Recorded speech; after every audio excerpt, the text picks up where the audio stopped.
युधिष्ठिर और कुकुर उपाख्यान घरे कुकुर पालिबा केते दूर ठीक सेही विषय आज मुन जणाइबाकू जाउछि। बंधुगण घरे चारिगोड़िया बांधिले दोष न बांधिले भी दोष। गृहपालित चारिगोड़िया पशु कहिले छेली नेउर ठेकुआ बिलेई बलद महिषी एवं गाई कुकुर इत्यादि को बुझाए। एथि मध्यरु गाई हेउछि सर्वश्रेष्ठ कारण गाईर गोबर क्षीर दही घी आदि पूजा पर्व और दैनंदिन कार्य आवश्यक होइथाए। एणु गाई न रखिले दोष पुणी रखिले दोष काहिंकी कारण गाई पालिले तार सेबारे त्रुटि करिबा उचित नुहे। सेबारे त्रुटि हेले ओ गाईर किछि होइगले पाप लागे। किंतु आजिकाली लोके घरे गाई रखिबा अपेक्षा कुकुर पालिबाकू बेसी पसंद करुछंती। किंतु ताकू बाहरे खाइबाकू देबा और पानी पीबाकू देबा भल। एहा भूतयोग्यर अंतर्गत जीवे दजा भावना को मध्य एहा पुष्ट करे। किंतु घरे कुकुर पालिबाकू शास्त्र रे बारण करा जाइछि।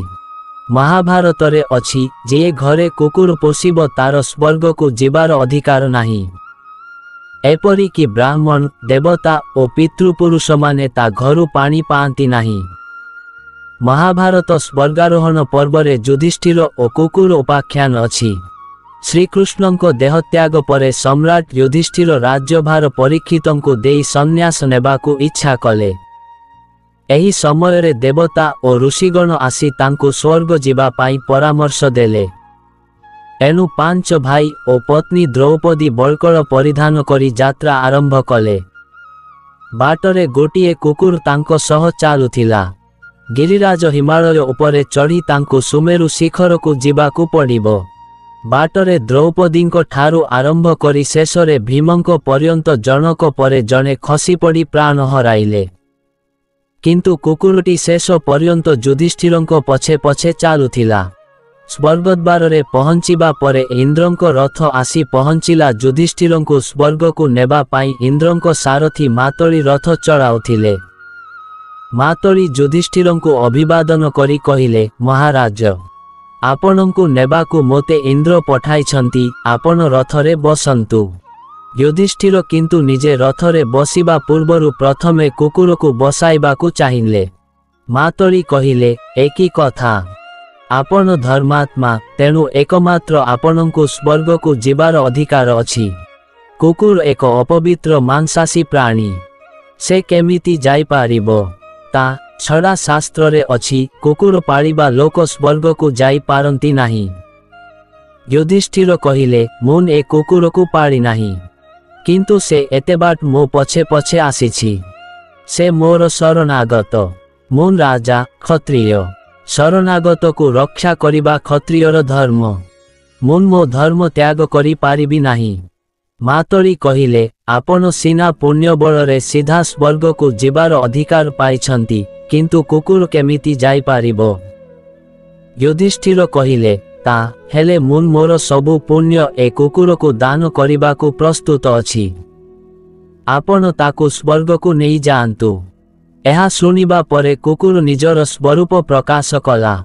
युधिष्ठिर देखिले तांको सम्मुखरे साक्षात धर्मराज न्याय और मृत्युर देवता जम छिड़ा होइछंती।